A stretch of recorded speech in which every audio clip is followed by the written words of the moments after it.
Hello दोस्तों, आज हम राजस्थान का इतिहास, मेवाड़ का इतिहास पढ़ेंगे। अब आगे चलते हैं।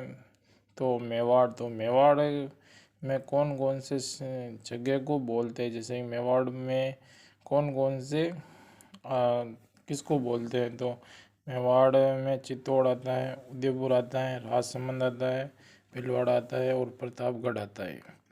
इन सभी को मेवाड़ कहा जाता है। अब डूंगरपुर और बांसवाड़ा, ये यहाँ पर वागड़ी भाषा बोली जाती है और यह गुजरात के पास लगता है। और अब मेवाड़ के बताया गया है कि मेवाड़ के प्राचीन नाम क्या है। तो मेवाड़ के प्राचीन नाम है मेदपाट, प्रयागवाट, शिव जनपद, ये इसके प्राचीन नाम हैं। अब कहा जाता है कि मेवाड़ में सबसे प्राचीन जनपद कौन सा हुआ करता था। तो मेवाड़ में प्राचीन जनपद शिव जनपद हुआ करता था। अब आगे गोहिल वंश को पढ़ेंगे।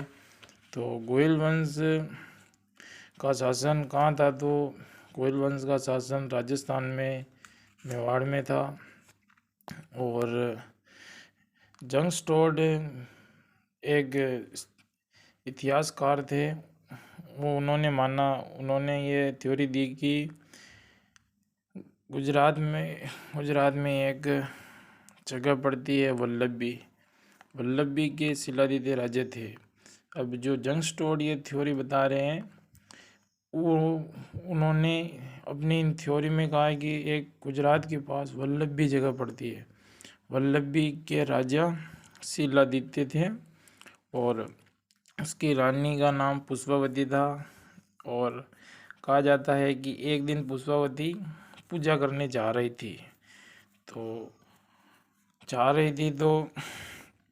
रास्ते में एक ब्राह्मण मिले। ब्राह्मण ने कहा कि माता, आपके राज्य के ऊपर हमला किया है आपके पति और आपके सभी पति और आपके सभी जन लड़ते लड़ते वीर गति को प्राप्त हो गए। और रानी उस समय प्रेग्नेंट थी। तो रानी ने कहा कि अगर सभी सभी मर गए हैं तो मैं क्यों जिंदा रहूं, मैं भी मर जाऊं। लेकिन ब्राह्मण ने ऐसा करने से रोक दिया क्योंकि वो प्रेग्नेंट थी। तो रानी ने फिर बच्चे को जन्म दिया। फिर रानी सती हुई और रानी सती नहीं हुई, जिससे पहले बच्चे को ब्राह्मणों के हाथों में सौंपा और वो सती हो गई। फिर ब्राह्मणों ने को चिंता थी कि दुश्मन अगर आ जाएंगे तो बच्चे को मार देंगे, इसलिए उसे गुफा में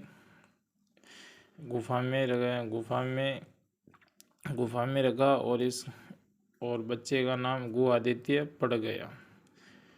और धीरे धीरे फिर नाम को गोहिल बना दिया।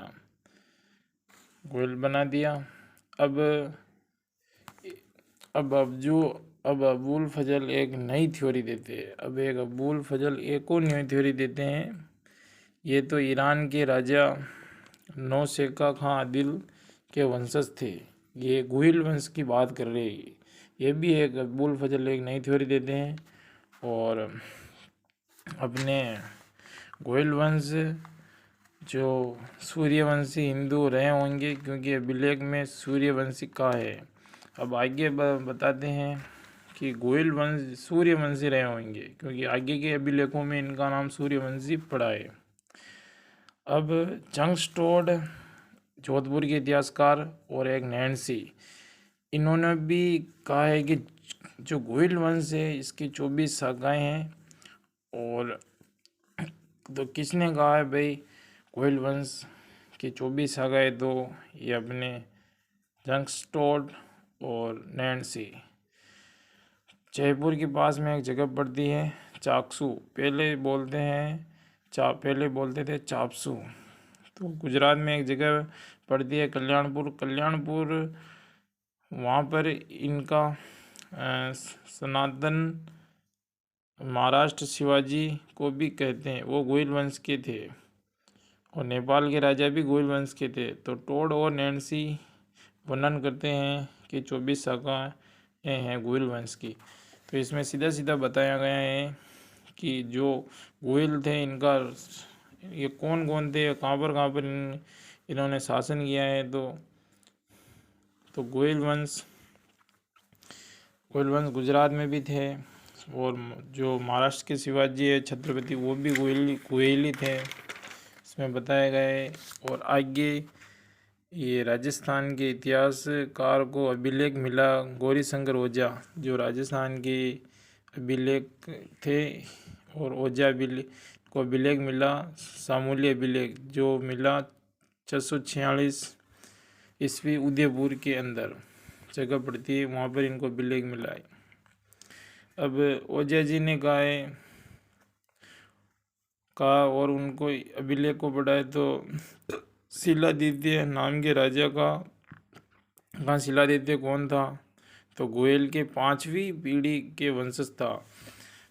तो इसमें एक अभिलेख मिला है, और अभिलेख में बताया गया है कि सामूल्य अभिलेख में बताया गया है कि ये शिलादित्य राजा थे, तो ये गोयल वंश के 5वीं पीढ़ी के राजा थे। तो पहली पीढ़ी तो गोयल हो गई, दूसरी भोज हो गई, तीसरी महेंद्र होगी, और चौथा नाग हो गया, और 5वां शिलादित्य। तो फिर इतिहासकारों ने माना है कि शिलादित्य का सन 646 ईस्वी है, और इतिहासकार कहते हैं कि एक राजा कम से कम 20 साल तो शासन किए होगा एक राजा। तो इनके 20 साल पीछे घटा लो, तो नाग तो होगा हमने 626 ईस्वी के आसपास रहा होगा, और महेंद्र रहा होगा 606, और भोज रहा होगा 586, और पहला अपने 566 गोयल रहा होगा। तो इससे इतिहासकार मानते हैं कि गोयल वंश की स्थापना 566 वर्ष में हुई। और इसमें लिखा है कि शिलादित्य नाम का राजा रहे हैं। फिर उसने आगे लिखा, वहाँ पर पास में एक जगह थी वडनगर, तो वडनगर को आज हम वसंत नगर कहते हैं। ये सिरोही के वडनगर के अंदर महाजनों का एक समुदाय रहा था। वह लोग वडनगर से यहाँ आगे आए थे। मेवाड़ महाजन समुदाय का प्रमुख था, तो मेहतर यानी बड़ा आदमी। तो इसमें मेहतर को बताया है कि जिसे समुदाय का विशेष आदमी होता है उसे मेहतर कहा जाता है। तो इसमें एक महाजन समुदायों से मेहतर ने आज्ञा ली और एक मंदिर बनवाया अरण्यवासी। तो अरण्यवासी माता का मंदिर ये मंदिर बनाया। तो ये कौन थी, तो इनकी ये जावर माता के नाम से जानी जाती थी। और ये जानकारी सामूल्य अभिलेख में देते हैं। 18 प्रकार के यहाँ गायक रहते थे मंदिर में। देवबुक नामक स्थान पे अग्नि में प्रवेश कर लिया था ये अपने शिलादित्य ने। इसमें ये पूरी थ्योरी में बताया गया है कि इसमें एक शिलादित्य राजा थे। ये वडनगर के अंदर महाजन समुदाय का एक समुदाय रहता था। इन्होंने वहाँ पर समुदायों से आज्ञा लेकर एक मंदिर बनवाया था। 18 प्रकार के गायक थे। जावर माता यहाँ का मंदिर बनवाया था और इनको आज जावर माता के नाम से जाना जाता था। और वासिनी का माता का मंदिर बनवाया था। तो ऐसे में इसमें यही बताया गया है। और अगली क्लास कल बताएंगे।